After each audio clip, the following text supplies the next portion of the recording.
Alhamdulillah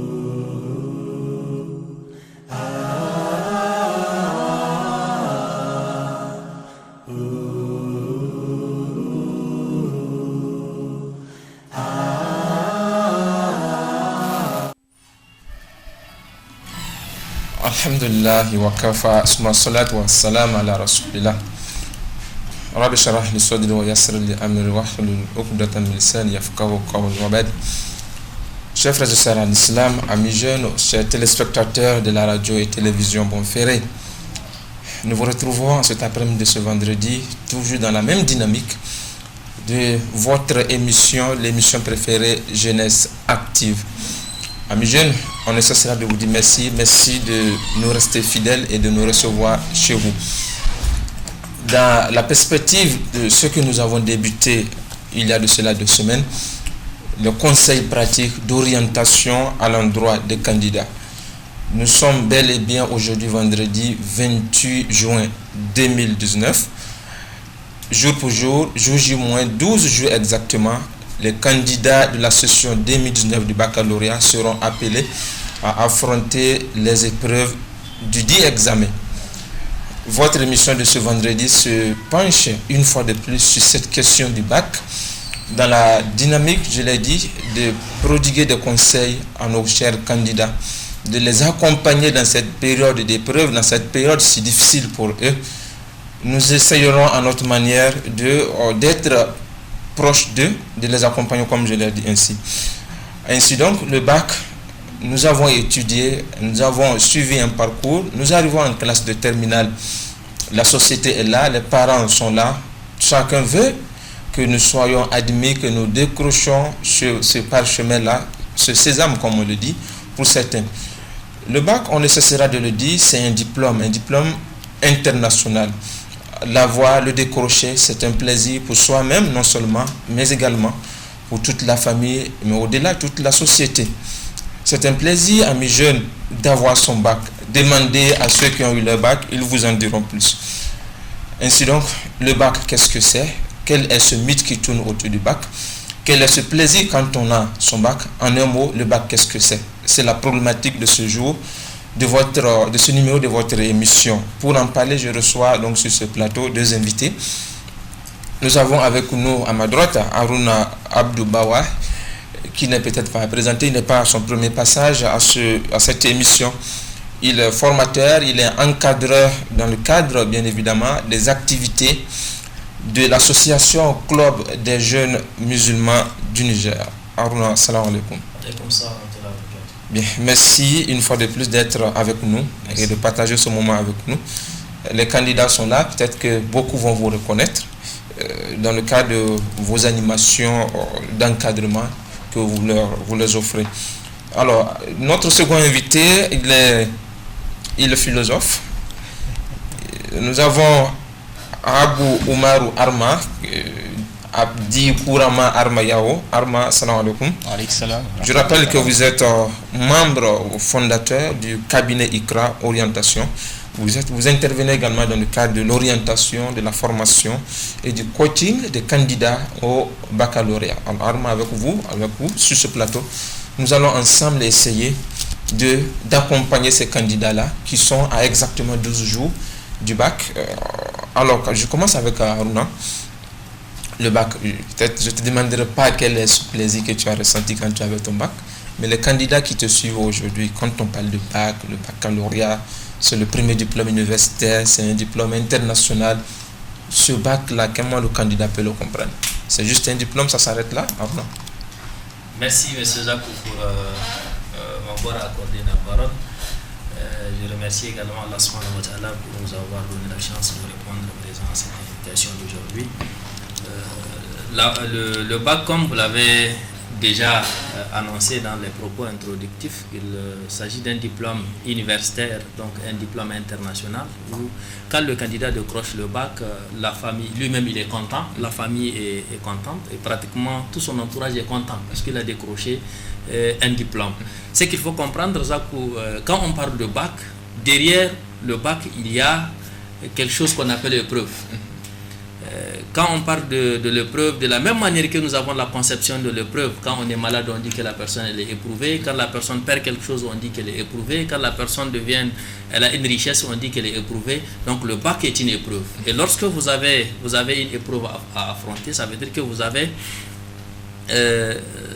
deux choix ou deux possibilités. Soit vous restez observer vous-même votre échec à l'issue de cette épreuve, parce que quelle qu'en soit l'épreuve, qu'elle soit positive ou négative, il peut y avoir un échec comme une réussite derrière l'épreuve. Ou bien vous soyez vous-même l'acteur de la lutte vers le succès, vers la réussite de cette épreuve-là. Alors, quand vous avez votre bac, vous m'avez posé la question de savoir quand j'avais eu mon bac, peut-être quel est le plaisir que j'ai senti derrière ce bac. Ce qu'il faut rappeler, lorsque je décrochais mon bac, après une épreuve évidemment, parce que vous savez, quand vous composez un examen après plusieurs jours d'attente, vous allez voir que 3 jours d'attente, c'est comme si vous avez fait 3 mois en train d'attendre. Vous ne dormez pas, vous avez la fièvre, etc. etc. Le premier plaisir, Zakou, c'est ce soulagement, vraiment d'être déchargé de ce poids de peur, d'attente que vous êtes en train de faire, parce que c'est vraiment un poids, vous êtes stressé, etc.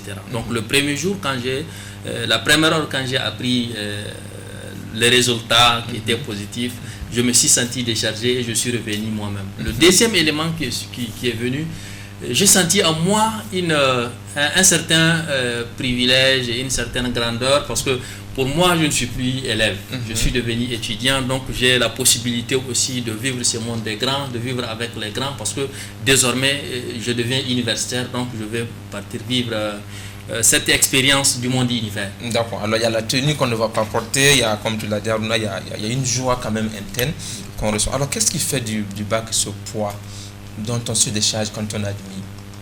Est-ce qu'on dit c'est un simple diplôme, c'est un papier qu'on te donne? Alors c'est un poids, on parle de stress, on parle de peur. Certains vont jusqu'à tomber malades du fait de ce stress qu'ils se mettent. Alors je veux savoir, derrière ce mythe, derrière cette épreuve-là qui se cache derrière le bac, qu'est-ce qui fait du bac réellement un fardeau? Le bac, comme je l'ai défini comme étant une épreuve, il est un fardeau. Pourquoi? Parce que lorsque vous êtes en train de supporter une épreuve, il y a sûrement une difficulté. Cette difficulté, c'est quoi? Parce que vous êtes vu aux yeux du monde, votre entourage, votre famille et même vos amis. Vous savez, l'être humain, naturellement, il a peur de l'échec. Il a peur de la critique. Il n'aime pas être critiqué, il n'aime pas être mal vu. Donc, quand vous affrontez l'épreuve du bac, tout de suite, vous pensez que quand j'échoue, je serai critiqué, je serai mal vu parce que peut-être j'ai échoué, je ne suis pas compétent, j'ai échoué, je ne travaille pas, j'ai échoué parce que je ne suis pas discipliné, etc. Beaucoup de paramètres. Donc lorsque vous décrochez votre bac, vous allez voir que ce poids est descendu parce que vous avez affronté pratiquement 2 pressions. Votre pression personnelle qui est derrière vous pour pouvoir atteindre cet objectif que vous vous êtes fixé, malgré tous les obstacles qui sont derrière, et l'épreuve la pression qui vient de la société, la preuve qui vient de votre entourage, qui voit que vous êtes en train de travailler, vous avez l'obligation de réussir, parce que quand vous ne réussissez pas, on pense que c'est parce qu'il ne travaille pas, c'est parce que, etc. En tout cas, beaucoup de paramètres font en sorte que quand vous décrochez votre bac, vous êtes content, vous êtes soulagé parce qu'il y a un poids que vous avez déchargé. Juste tout simplement parce que la société, elle verra en vous un héros. Un héros, quelqu'un qui a réussi. Exactement. Mais le parcours, ça reste. Peut-être qu'on va en parler. Armand, le bac, quand tu avais ton bac, c'était un plaisir. Est-ce que tu as une fois senti un plaisir le jour-là, après ton admission au bac? Est-ce qu'il y a un plaisir qui a égalé ce plaisir que tu as ressenti le jour que tu avais ton bac? Alors, merci Zach et bonjour chers téléspectateurs. En tout cas, ça a été extraordinaire parce que j'étais à cheval entre 2 joies. La première joie, c'est celle de faire plaisir à la famille, aux parents, au vu de l'investissement que papa a eu à faire pendant des années. Aujourd'hui, je les bac. Et la deuxième joie, c'est de me dire que oui, je suis grand aujourd'hui, je vais aller faire des études universitaires et je vais prendre une spécialité qui me passionne. Et je serai avec ou face à des professeurs, des docteurs et tout ce qui s'ensuit. C'était vraiment un univers du savoir parce que, comme on dit, aller à l'université, c'est une chance extraordinaire.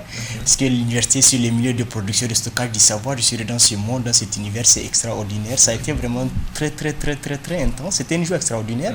Et après, c'était des réflexions méticuleuses à savoir, par rapport à ce que je veux faire, est-ce que j'ai la capacité, est-ce que je m'étais posé beaucoup de questions. Et ces questions m'ont finalement convaincu à savoir que je pourrais faire ce dont j'ai la passion au fond de moi de venir étudier pour apporter ma pierre à l'édifice. Quand même, c'est extraordinaire d'être admis au bac. À chaque fois que je me rappelle de ce jour, je raconte ça à mes élèves en disant, en fait, quand on avait appelé mon numéro, le numéro 377 était extraordinaire. J'avais dit par réflexe, oui, c'est moi. Et donc, c'était extraordinaire. Et je souhaite à ce que les candidats et candidates de cette année puissent ressentir la même joie que moi. D'accord. Allez, bien directement, bonne chance. Amen, merci Armand. Alors, nous allons suivre un élément, si la régie est prête. Il y a un élément d'un Sénégalais, un universitaire sénégalais, Dr Diakité. Il essaie de mettre en évidence le mythe, c'est ce que j'avais demandé, le mythe qui se cache derrière le bac. Alors pourquoi ce mythe derrière ce diplôme universitaire, ce premier diplôme universitaire qui couronne un parcours? Alors nous allons suivre Dr Diakité, on revient sur ce plateau pour le commentaire. Espérons que ça va nous édifier davantage.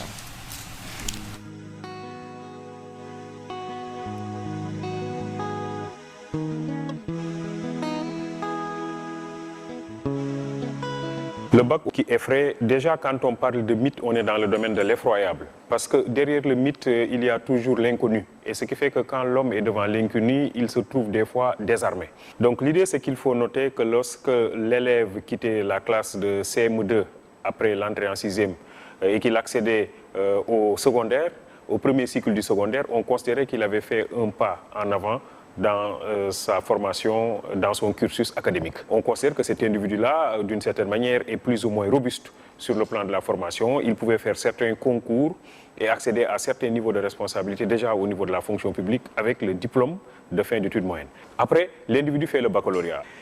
Et puis après, une fois qu'on est à l'université, on était presque assuré de terminer son cursus universitaire dans de très bonnes conditions. Et après, d'occuper des postes de responsabilité dans l'administration. Alors, ce qui veut dire évidemment que le bac en son temps était un diplôme de prestige. Ce n'était pas n'importe quoi, c'était un diplôme de prestige. Alors, ce mythe-là est resté. Ce mythe est resté, l'idée que le baccalauréat n'est pas n'importe quoi. L'idée que le baccalauréat est un parchemin particulièrement important qui permet à l'élève d'accéder à un niveau appréciable dans son cursus académique de façon générale. Voilà ce mythe qui est resté. Et donc, à partir de ce moment-là, qui parle de mythe parle d'effroi, parle de phobie, parle de peur, parce que simplement, il y a la pression que cela exerce sur l'individu. Vous avez maintenant, à ce niveau-là, au moins deux types de pression. La première pression, c'est la pression que l'individu se met lui-même, parce qu'il se dit, il faut absolument que j'ai le baccalauréat pour continuer mon cursus. Je suis arrivé jusqu'en classe de terminale, j'ai gravi un certain nombre d'échelons. Il me reste un échelon particulièrement important, c'est le baccalauréat, il faut que je l'ai. Donc, à partir de ce moment-là, l'élève se donne une certaine pression à lui. Mais il y a une pression de la communauté sur l'élève. Parce que quelque part, l'échec peut constituer, si vous voulez, un mauvais jugement, une mauvaise appréciation de la part de la communauté. Ce qui fait que des fois, l'élève est quelqu'un qui est obligé de faire plaisir à la communauté, de faire plaisir à sa famille. Et la meilleure façon de le faire, c'est de réussir au baccalauréat. Finalement, il vit deux pressions. Une pression endogène, c'est la pression qui vient de lui-même. Et une pression exogène, c'est une pression qui vient de l'environnement, qui vient de sa famille, qui vient de ses amis, qui vient de son entourage. Et cette double pression fait que finalement, l'élève vit une véritable peur. Des fois, c'est ça qui fait peur, qui fait que justement, on a peur de l'échec. Et cette peur de l'échec peut constituer quelque part un sérieux problème parce que c'est une pression énorme qui s'exerce sur l'élève. Et la question qui se pose, c'est qu'a-t-il suffisamment de ressources pour faire face à cette pression énorme qui s'exerce sur lui? Je vois comment ça parle. Bien, retour sur ce plateau. Alors nous avons ensemble suivi cet élément de Dr Diakité qui met en évidence, qui essaie d'expliquer que le bac, il y a un mythe qui se cache derrière ce diplôme prestigieux. Alors non, il a parlé de pression, les deux types de pression que les individus, les candidats se mettent. Une pression qui est d'abord personnelle, parce qu'on a envie de réussir comme ceux qui vont réussir, et une pression qui vient de la société, de la collectivité. Parce que, Harm l'a évoqué, il y a des parents qui ont investi en vous, il y a un investissement important en termes financiers, en termes de temps, toi-même le temps que tu as consacré dans les révisions. Ça fait qu'on a cette peur d'échouer. Alors, je te pose la question aussi, à mon avis, qui peut paraître aussi simple. Le bac, c'est les deux extrêmes. On peut échouer comme on peut réussir. Alors le candidat qui est là aujourd'hui à moins 12 jours, entre ces deux axiomes, quelle doit être sa conception? Merci Zakou. Il est extrêmement important de comprendre qu'aujourd'hui nous sommes à moins de 12 jours, c'est vrai. Le candidat qui, à moins de 12 jours, n'arrive pas à se positionner par rapport à ces deux extrêmes, échec ou réussite, je me dis que d'avance, moi je lui choisis l'autre extrême qui est l'échec. Parce qu'il est extrêmement important à un candidat de savoir, depuis le début de l'année, pas à moins de 12 jours, de comprendre, de se donner une conception déjà d'un point d'atterrissage de son effort. Quel est l'effort qu'il pense investir et quel est le résultat qu'il attend de cet effort-là. Donc je pense que ce qui est intéressant, d'une manière psychologique, le candidat il doit garder à l'esprit la conception de la réussite. La conception de la réussite, pourquoi? Parce que après 9 mois de travail, après 9 mois d'exercice, après 9 mois de pression, et qu'il vient à moins de 12 jours, il n'arrive pas à se donner lui-même le courage de penser que lui, il doit réussir, ça veut dire que c'est compliqué. Ça veut dire que il a partagé sa chance. Il a partagé sa chance. Et là, c'est pas intéressant. Oui. Donc, le candidat qui a su faire ce travail vraiment de préparation durant 9 mois, on suppose que peut-être il a une certaine maîtrise des matières qu'il est appelé à affronter, telles que les mathématiques, la philosophie, le français, la physique, etc. Ça veut dire que lorsque le candidat a la maîtrise de ces matières-là, c'est que le professeur, lui, il a considéré comme étant la maîtrise de son domaine. Ça veut dire qu'il évacue toute question de peur, parce qu'il a une certaine confiance en soi pour affronter ces mythes qu'il a considérés comme étant un inconnu. Quand le petit enfant, quand il rencontre quelqu'un qui ne connaît pas, la première des choses qu'il faut faire, c'est de le saluer, pour qu'il puisse voir qu'il est vraiment bon, il ne peut pas nuire il ne peut pas lui nuire. Donc ce qui veut dire que l'être humain, naturellement, il a peur de l'inconnu. Quand vous ne connaissez pas une chose, quand vous ne connaissez pas une personne, naturellement, l'être humain, il a tendance à avoir peur. Nous ne connaissons pas le bac, nous ne connaissons pas qu'est-ce qui est derrière le bac. En tant qu'élève, nous sommes en train de le préparer. Et donc, nous avons tendance à avoir peur. Qu'est-ce qui peut nous aider à éviter cette peur-là? C'est la maîtrise des matières que nous sommes appelés à affronter le jour de l'examen. Donc, la maîtrise des matières. Et là, cela, ce n'est pas à 12 jours, Arma, vous le dites. Oui, effectivement. Donc, Arma, le candidat qui a 12 jours aujourd'hui, nous sommes déjà de plein pied dans le deuxième volet de notre entretien, la préparation du bac. À 12 jours de l'examen, comment doit être actuellement l'état d'âme, l'état d'esprit d'un candidat dans ses préparations? Moi, je crois qu'après avoir fait environ plus de 10 mois sur le chemin de l'école, en train de batailler contre vents et marées, à moins de 2 jours, c'est le travail psychologique. Savoir comment gérer sa peur, comment gérer évidemment les paramètres psychologiques et comment gérer la fatigue. Parce qu'on est super fatigué, on est épuisé pendant 9 mois d'exercice. Chaque jour et nuit, on part à l'école, on descend de l'après-midi ou les soirées. On se trouve soit avec ses enseignants qui lui font des cours de maison ou ses amis pour faire des cours à domicile. Là, il va falloir qu'on puisse se dire qu'en fait, maintenant, c'est le moment où il faudrait gérer vraiment la fatigue ou les fatigues parce qu'il serait inutile d'aller au bac quand on est super fatigué. Bon, justement, cette fatigue-là, comment il faut la gérer?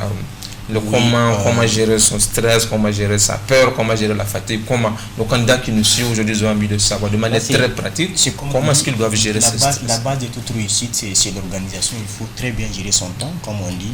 Le temps, il est irréversible. Quand il passe, il ne reviendra jamais. Il va falloir qu'on puisse savoir il y a des moments pour se reposer. Il faut bien se reposer pour avoir de l'énergie et affronter les autres épreuves de la vie. On ne peut pas venir travailler les désordres pensant qu'en faisant nuit blanche et dormir à 5 h du matin, se réveiller à 9 h, piquer, travailler jusqu'à 16 h, là, on risque. Est-ce que là, on peut l'éviter avec la pression? Parce qu'on a juste le souci de réussir. Non, mais pour ça, quand on se repose aussi, c'est comme si c'est le temps qui va aussi. Oui, le candidat, comment il doit s'y prendre? Quand Arnaud disait la maîtrise des matières, c'est important. Quand on maîtrise son programme, on maîtrise ses matières, on est sûr de soi, on sait que tout ce qu'on attend, c'est le jour J. Et moi, je crois qu'on peut très bien gérer ces paramètres, on peut très bien gérer cela. Mais si dès vraiment, on est dans une dynamique où on est super incertain de soi-même, c'est bien normal qu'on puisse évoluer dans cette dynamique du désordre. Parce que moi, j'ai l'habitude de dire à mes élèves, c'est lui qui évolue dans cette dynamique du désordre, il est en train de préparer des excuses. Pour qu'à la fin, même si ça n'a pas marché, on dit il a tellement travaillé, il a fait de nuit blanche et ça n'a pas marché. Un candidat qui s'organise très bien, moi je crois qu'il y a 2 jours du bac, on peut bloquer les révisions. Maintenant, c'est les paramètres psychologiques, la concentration. Il se concentre bien, il mange bien, il dort bien, il se réveille. Les jours J, pour affronter les examens, c'est pas la fin du monde, c'est des épreuves. De toutes les façons, tout tourne autour du programme qu'on t'a donné dès le début de l'année. En classe, donc c'est pas quelque chose qu'on va te descendre du ciel ou quelque chose qu'on va t'amener de la planète Mars. Donc c'est un truc, on dit, bon. je peux le dire ordinaire, parce qu'on a fait les bacs, ça ne nous a pas tué, ça a été tellement simple. On est venu affronter les bacs, et avant même qu'on puisse sortir les résultats, au vu de ce qu'on nous a amené comme épreuve, on s'est déclaré admis. Et c'est ce qui fait voir un peu. Donc c'est possible, c'est faisable. À ce qui est nos jeunes frères qui nous regardent se disent qu'au fait, ce n'est pas la fin du monde, ce n'est pas une bataille. La seule peur, c'est l'inconnu. Certes, en général, souvent on se pose des questions par rapport à je vais admettre ou pas, est-ce que je suis destiné, la question du destin souvent intervient, est-ce que je suis destiné à admettre cette année ou l'année prochaine. Mais toujours est-il important de se dire que dans chaque chose qu'on est en train de faire, les paramètres psychologiques, il est important. Nous sommes humains, nous ne sommes pas des machines. Souvent, en voulant trop gagner, on perd souvent tout. Il faut s'organiser. Les temps de repos, reposez-vous très bien. Les temps de manger, il faut très bien manger. Quand on est fatigué, qu'on a fait en plein examen, on peut tomber malade et rater tout. Voyez-vous un peu. Donc, on fait. Mais quand on s'organise, on mange bien, on dort. Les côtés psychologiques, on se concentre. On se met dans une dynamique d'un futur étudiant qui appelle à faire un choix d'une spécialité. Je crois que ça pourrait très bien marcher. D'accord, Arma. On va revenir à ça. Le temps de rappeler à nos téléspectateurs, peut-être qu'ils nous prennent en marche, amis jeunes. Sachez que vous êtes à votre émission Jeunesse Active. Aujourd'hui, les questions du bac. Le bac, particulièrement le bac 2019. Quel est ce mythe-là? Comment s'y prendre? Les candidats seront appelés à affronter les épreuves du baccalauréat dans exactement 12 jours. Nous sommes en train, dans notre dynamique, de les accompagner, d'être à leur côté, leur procurer des conseils en thèmes psychologiques surtout. Je rappelle aux candidats également qui nous suivent qu'ils ont la possibilité de participer à cette émission, poser leurs questions, leurs éventuelles questions par rapport aux soucis qu'ils ont. Il suffit tout simplement de nous envoyer un message SMS au 93 01 34 55, 93 01 34 55, un message SMS pour participer à cette émission qui traite du baccalauréat. Alors Arnaud, je reviens à vous. On a écouté Armand, il parle d'organisation. Il va jusqu'à dire que le candidat qui a 12 jours doit être dans une option. Il doit savoir s'il doit être admis ou il doit savoir actuellement dans ses préparations qu'il peut échouer. Arnaud, je pense que la problématique, la question de Armand, elle est là. Comment le candidat peut savoir que dans sa préparation, il n'est pas loin de l'échec? Que dans sa préparation, il n'est pas loin de la réussite? Comment il peut le savoir? À 2 jours exactement. Merci beaucoup. Vous savez, à l'approche de l'examen, à l'approche de l'épreuve, lorsque nous affrontons un exercice, nous affrontons une matière et que nous constatons que dans cette matière ou dans cet exercice-là, il y a une petite partie ou un point qui nous bloque, nous avons tendance à penser que nous ne maîtrisons pas la matière ou nous ne maîtrisons pas l'exercice, alors que mon voisin, mon ami, il le maîtrise. Ça veut dire que lui, il va réussir et que moi, je vais échouer. La majorité des candidats, ils tombent dans ce piège-là et malheureusement, ça les traumatise. Et lorsque le candidat il est traumatisé à moins de 10 jours, c'est très compliqué. Ça a un impact vraiment très négatif sur le résultat, sur la performance de la personne qu'il doit y avoir. Ce que Arma a dit, c'est intéressant. Le travail que le candidat doit faire pour se fixer par rapport en tout cas au préparatif du bac à moins de 10 jours, c'est un classement ou une capitalisation des acquis. Parce qu'on a travaillé pendant 10 mois ou 9 mois, on a des acquis. Maintenant, comment les capitaliser? Ça veut dire qu'il faut avoir une très bonne organisation, fixer ses idées selon les matières, donc faire des petites révisions, des exercices d'application, les réviser afin de pouvoir fixer ses idées par rapport aux matières et par rapport aux différentes méthodologies des exercices qui seront appelés à vraiment être affrontés le jour de l'examen. Et surtout, parce que vous savez, il y a un poids. Le cerveau, lorsque le cerveau travaille beaucoup, il a besoin également de souffler. Et là, il va falloir peut-être multiplier des activités physiques afin de pouvoir vraiment assister le cerveau à supporter le poids de ce travail intellectuel-là. Mais surtout, il faut avoir l'habitude également d'échanger avec des groupes, avec des personnes, afin de pouvoir gérer son stress. Alors justement, quand on parle de cette organisation, généralement quand vous êtes en face des candidats, ils peinent à comprendre cette question d'organisation. Peut-être, moi je pense que cette question d'organisation s'adresse plus à un candidat qui a commencé ses préparations au début de l'année. Nous sommes à 2 jours, on a un programme qui est très vaste, très dense, surtout pour ceux de la série D, un programme qui est vaste. Et on se dit, on ne sait pas là où, dans quel chapitre, dans quelle partie du programme les sujets vont sortir. Donc, du coup, on a ce souci, on se met cette pression, on veut maîtriser le programme. Alors, quand vous dites qu'à 12 jours, le candidat doit se reposer suffisamment, il doit s'organiser, il doit savoir qu'est-ce qu'il doit faire. Parce que ce message-là peut être compris par un candidat. Vous êtes passé par là.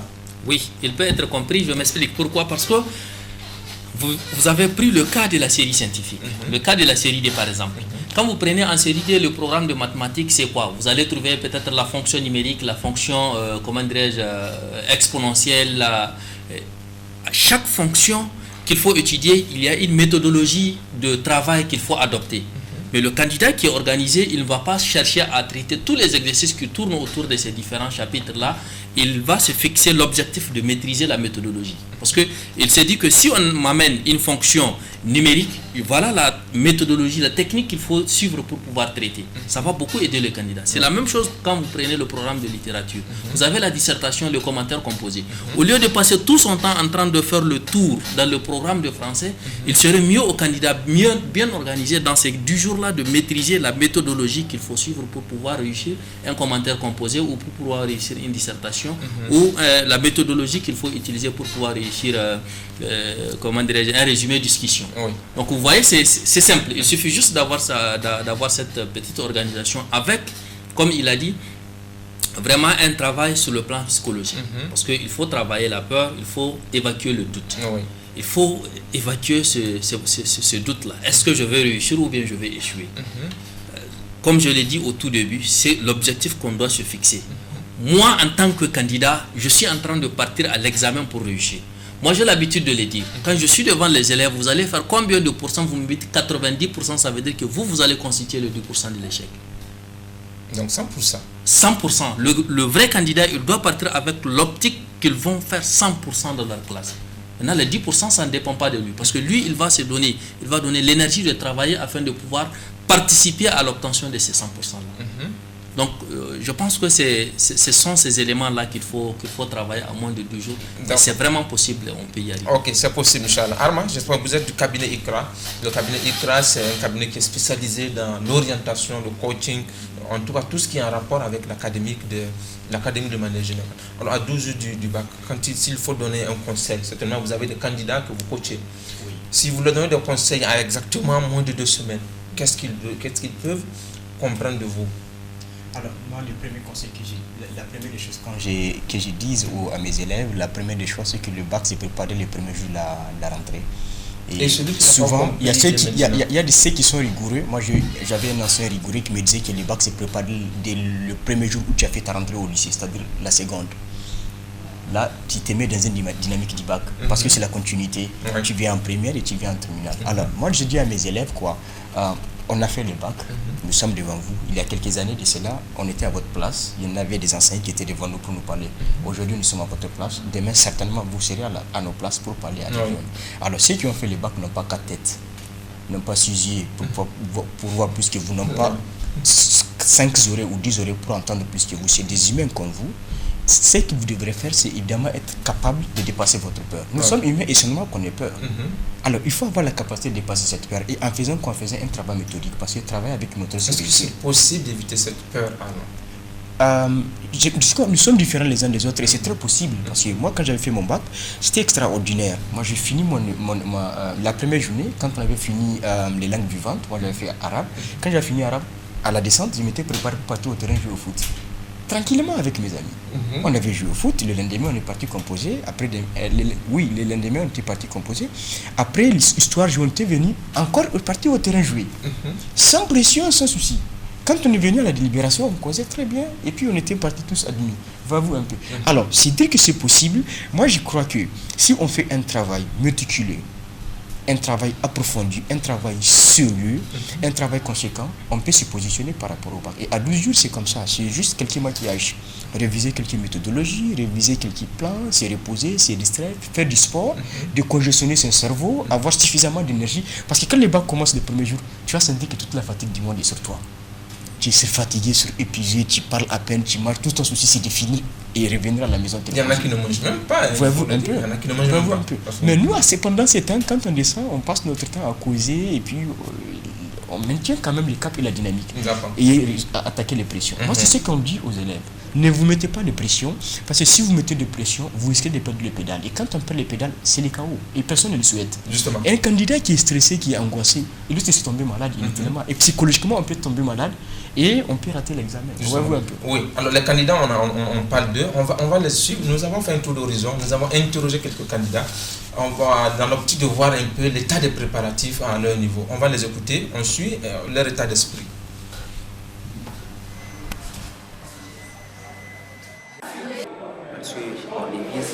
Maintenant, on a fini les cours, les programmes, tout on a fini. Maintenant, c'est juste les révisions qu'on est en train de faire. Bon, les préparatifs sont déjà, nous remercions Allah, déjà on est à, on peut dire à 95%. Le bac de mon côté, je le prépare, si je peux le dire, en groupe, avec des camarades d'école. On organise des travaux de groupe, tous les nuits quoi. On vient à l'école, on prend des cours, arrivé à la maison, on essaie d'apprendre quelques leçons et puis on s'aide petit à petit même. Avec des camarades, si on a des difficultés, on appelle nos maîtres pour qu'on puisse. Peut-être par groupe, peut-être 4 personnes, 5 personnes, mais chacun passe au tableau. Le soir, je fais des cours privés. La nuit, je révise seul à la maison. Moi seul, je me sens, je suis face, c'est comme si je suis face aux épreuves. Je m'exerce aussi toute seule à la maison, les révisions, les cours. J'essaie de relire mes cours, mes exercices que j'ai déjà fait avec les professeurs ou avec les élèves, plus ou moins prête. 80%. Personnellement, moi, je suis prêt parce que pourquoi? En tout cas, je lis les cours qui m'ont été donnés par les enseignants. Même si les taxes commençaient dès maintenant. Là, vraiment, ça c'est moi mon avis. Je pourrais avoir ma moyenne si, comme on dit, il n'y a pas trop d'égalité à l'examen, mais quand même, je peux dire que je pourrais avoir le taxe. Que ce soit alpha ou bêta maintenant, on est prêt maintenant à affronter n'importe quel sujet ou pas. Bien, on revient sur ce plateau. Nous avons suivi les candidats, les élèves dans leurs préparatifs actuellement à quelques jours de bac. Alors peut-être avec Aruna, comment doit être l'état de préparatifs chez un candidat? Comment le candidat, dans sa démarche, dans sa méthodologie, il doit procéder? C'est à deux niveaux généralement. Il y a à l'échelle individuelle et à l'échelle collective. Alors, quand on vous pose la question, un bon groupe de travail de préparation du bac, quelles sont les caractéristiques et les qualités de ce groupe-là? Généralement, il ne faut pas oublier beaucoup de choses qui se passent dans le groupe. Il y en a qui n'arrivent pas individuellement à s'organiser aussi pour réviser. Alors, en tant qu'encadrant, en tant que formateur, s'il faut adresser un conseil à ces élèves peut-être qui nous suivent en ce moment, qu'est-ce qu'ils peuvent comprendre? Merci Zako, vous avez pris deux dimensions, donc individuelle et la dimension collective. Je crois que la dimension individuelle, nous en avons déjà traité. Donc tous les paramètres qui sont autour de la dimension individuelle, nous avons touché ça en revue.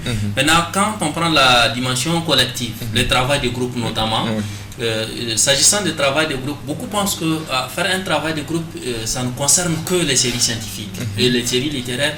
Et on n'a pas besoin de faire un travail de groupe. Dans tous les cas, c'est de la littérature, il faut lire, il faut partir écrire. C'est bon. Ce qu'il faut comprendre, un bon groupe de travail. Moi, j'ai dirigé un groupe de travail pendant au moins 4 ans. Ça veut dire que depuis le collège jusqu'au lycée où j'ai géré et même jusqu'à arriver à l'université, quand on a continué avec certains éléments du même groupe de travail. Et le groupe de travail il doit être structuré de telle sorte que quand vous arrivez, pratiquement tout le monde doit passer au tableau. Tout le monde doit passer au tableau parce que lorsque la personne elle sait déjà qu'elle doit passer au tableau, elle se prépare d'avance.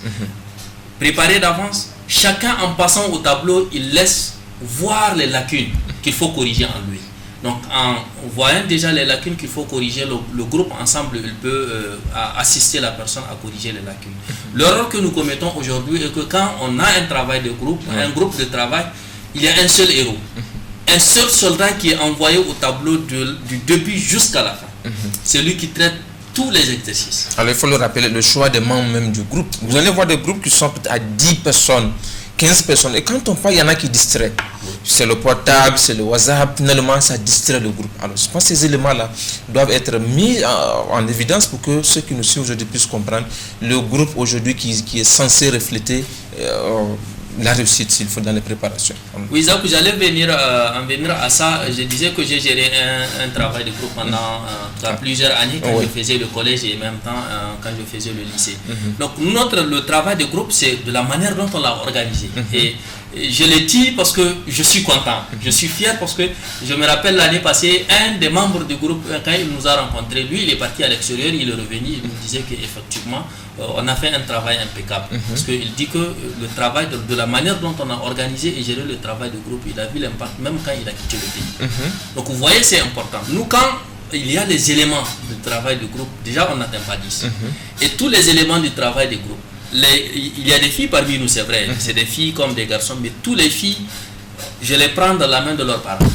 C'est le papa qui me confie les filles, on les gère en tant que travail de groupe. Quand vous venez, généralement c'est les filles qui perturbent, je m'en excuse. Tout à fait. Quand vous venez, je préviens votre parent. Arrivé au travail de groupe, votre fille n'a plus le droit de manipuler son téléphone. Quand elle manipule son téléphone, elle appelle son copain qui va venir nous trouver, nous allons la renvoyer.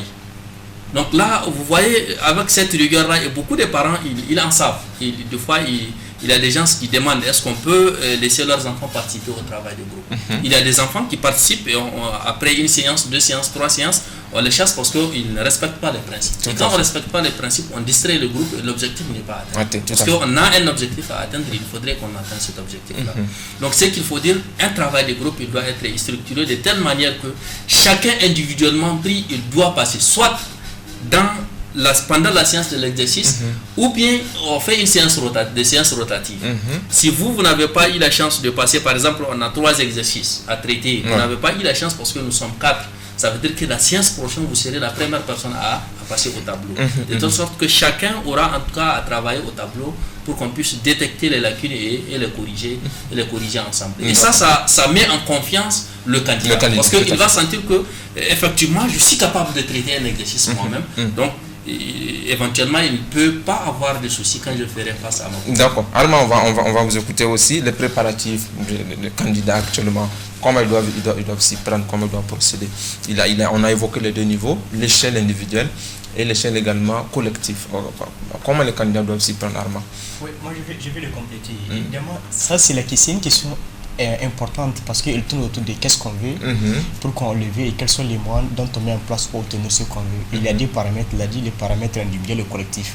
Les paramètres individuels, évidemment, c'est savoir gérer son stress, savoir gérer les pressions individuelles et la pression collective qui est la pression sociale.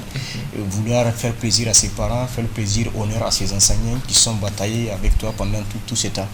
Et moi, je crois que le travail collectif, qu'on appelle le travail de groupe, il a dit des choses importantes. J'aimerais que mes jeunes frères puissent prendre ça en compte. Mais il y a quelque chose qui est assez important. Vous savez, dans le travail de groupe, en général, c'est pas comme en classe où il y a un enseignant, donc tu as peur de faire ceci, tu as peur de ça. Non, entre nous, camarades. Entre nous, on vient en duo, chacun fait ce qu'il veut, un autre à la marmite, il peut aller, revenir quand il veut et s'apertir. Il n'y a pas de sérieux finalement. Oui, il n'y a pas suffisamment de sérieux. Et moi, ça m'a plu quand Harouna disait qu'il faudrait cibler. Et c'est très important dans la vie, il faut cibler sa compagnie. On ne peut pas être l'ami de tout le monde parce que l'ami de tout le monde, finalement, est l'ami des personnes. On ne peut pas faire plaisir à tout le monde. Faire plaisir à tout le monde, c'est de l'hypocrisie. Quand tu viens pour du sérieux, on fait du sérieux avec toi. Donc, il faut cibler sérieux les gens avec qui vous allez travailler et qui sont sérieux en classe, qui sont des grands guerriers par rapport à des matières et des gens avec qui vous pouvez vous compléter. On ne peut pas être fort dans toutes les matières. On peut être relativement fort dans les autres matières et les autres peuvent venir compléter. Donc, ensemble, vous pouvez évidemment corriger vos erreurs. Quand tu es au tableau, tu as fait une petite déviation, quelqu'un pourrait voir la déviation et il peut te signaler cela. Moi, j'appelle évidemment mes jeunes frères à cette prise de conscience, celle de se dire que, en fait, avant de venir vos phones, mettez-les de côté. Avant de venir la distraction, mettez la distraction de côté. Après les bacs, comme on dit, après la pluie, c'est le beau temps. Vous pouvez faire tout ce que vous voulez, dans les normes, évidemment. Dans les normes, bien sûr. Oui, dans les normes de la moralité et les normes sociales. Là, il faudrait vraiment faire de bonnes, très bonnes sélections. Très bonnes sélections. Et quand on vient travailler, rien que le travail, quand quelqu'un dévie, avertissez-le. S'il ne peut pas, mais un tel, tu peux te déguerpir, c'est pas un souci parce que nous on a un objectif et c'est comme ça qu'on peut réussir. Mais sinon, si on se laisse aller, c'est comme on dit, le temps il est irréversible. Vous allez perdre suffisamment le temps dans les vides. Au lieu de traiter 10 exercices Et pendant ce temps, vous pouvez à peine traiter un seul exercice et les restes là, c'est un tel a dit, un tel a fait, EPS c'est bien, un tel courbal, un tel. Ça, c'est pas bon pour les candidats parce que l'état est compté et les 12 jours là, je vous avoue, vous allez voir dissiper, c'est comme demain. Ça va passer vite, hein? On était à 2 mois, 3 mois finalement, ça nous reste que 2 jours. Donc, le temps de lire un message qui vient de nous parvenir. Assalamu alaikum, j'aime vraiment votre émission Jeunesse Active. Que je suis actuellement. Je suis candidate en série D. Par rapport à la question du stress, bon, il a écrit de la stress, c'est pas du stress. J'essaie de me contenir, mais je sens que je n'arrive pas. Hein, Arma, je sens que je n'arrive pas. Signé Abdou Soumana Aïchatou. Voilà une question qui vient de nous. Je pense que cette question, je ne sais pas si on peut répondre maintenant. Elle dit qu'elle essaie de se contenir par rapport au stress, mais elle n'arrive pas à se contenir. J'ai dit on peut se contenir face au stress. De toutes les façons, c'est quelque chose qui se passe dans ta tête. Dis-toi que ce n'est pas la fin du monde. Et l'échec en soi n'est pas perdre totalement. C'est-à-dire, parce que le plus important, c'est comme dit quelqu'un, l'échec, c'est quand on tombe et qu'on refuse de se relever. Il y en a beaucoup qui ont fait le bac 2 fois, d'autres ont fait le bac 3 fois, 3 fois, 4 fois, 5 fois parfois. Va-vous un peu. C'est vrai ceci, moi je me prépare conséquemment et je continue de me préparer. Et le jour du bac, c'est pas qu'on va venir m'égorger, non. On va venir m'évaluer par rapport à ce dont on pense, m'apprendre en classe parce qu'il y a un programme, c'est autour de ce programme qu'on vient tirer les exercices qu'on va mener. Certes, il y a cette psychose, il y a cette pensée de quand j'échoue, un tel admet, voilà, il parle ceci. Il ne faut pas se dire ça dans la tête. Et dis-toi qu'au fait, quand tu viens, rien que ce qu'on t'a appris en classe, c'est qu'on va t'amener. Quand tu te prépares conséquemment, tu peux être à la D'accord. Armand, nous sommes pratiquement au thème du temps qui nous est imparti. On va prendre vos mots de la fin, Armand, au thème de cet entretien. Les candidats qui nous ont suivis aujourd'hui. Certainement, il y en a peut-être parmi ceux que vous encadrez qui vous suivent actuellement. S'il y a un message à donner en termes de mots de la fin, un conseil à donner à ces candidats-là, qu'est-ce qu'ils peuvent retenir à la fin de cet entretien? Moi, c'est des choses. Vous savez, il y a une écrivaine sénégalaise là qui avait écrit un très beau livre de Naba et Mariamaba, une si longue lettre qui disait ceci: il est plus facile pour toi d'amener un cheval au puits, mais de faire boire ne dépend pas de ta volonté. Les parents ont suffisamment investi. Nous, les enseignants, on a investi de notre temps, on a investi de notre travail intellectuel, mais la réussite de l'élève, c'est vraiment à lui que ça appartient le dernier mot. C'est de te battre conséquemment, c'est de fournir suffisamment d'efforts et de te mettre en confiance par rapport à tous les éléments dont on avait donné. Parce que le jour J, c'est toi qui seras dans la salle, c'est toi seul qui seras devant les épreuves. Et confiance en toi, bats-toi, et après la pluie sur le beau temps, parce qu'on a tous été à votre place. Aujourd'hui, on est là, on est des enseignants. Donc, c'est pas la fin du monde, c'est pas impossible, c'est possible. Donc, battez-vous et confiance à vous-même, attachez vos ceintures. D'accord, attachez vos ceintures, Arma, c'est le mot de la fin. Aruna, votre mot de la fin, nous sommes pratiquement au thème de ce débat, cet entretien.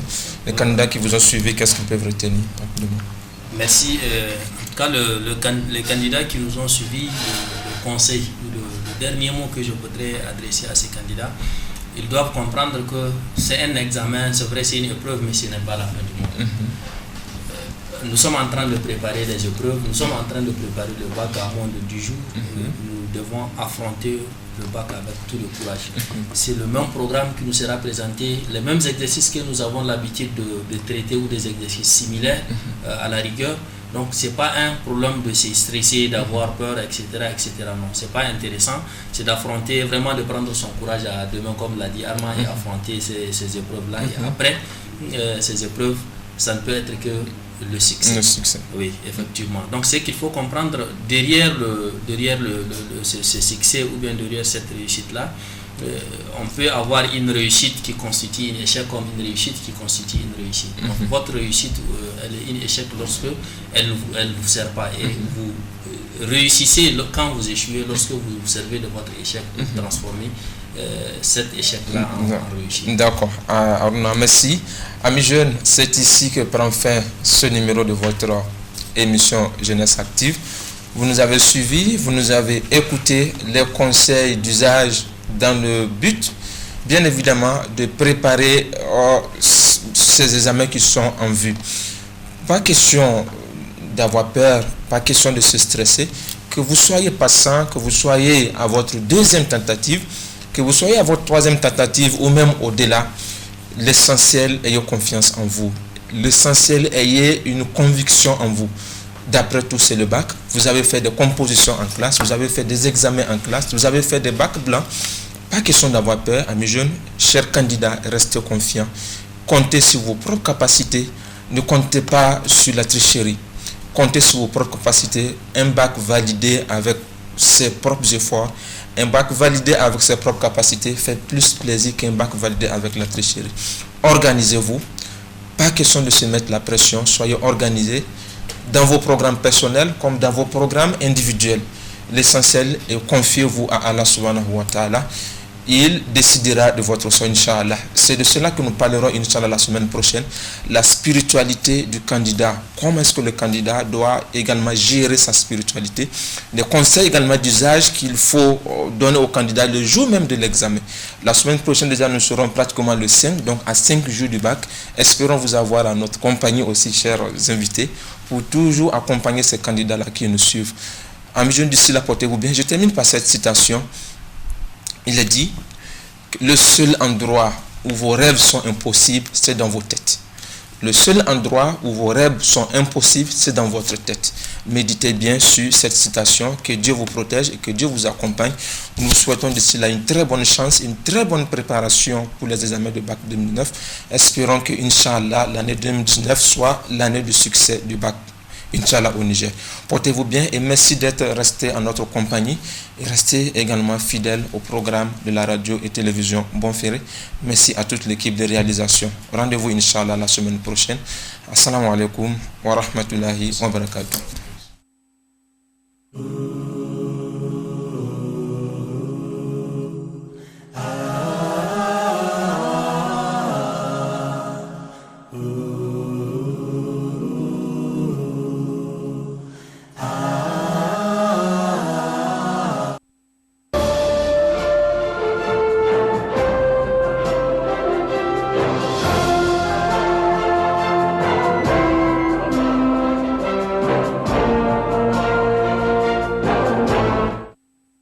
والأخوات مع ختمة الأجزاء نستمع الآن إلى تلاوة الجزء 27 من القرآن الكريم مع القارئ علي عبد الله جابر رحمه الله.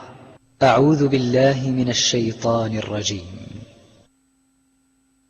قال فما خطبكم أيها المرسلون؟ قال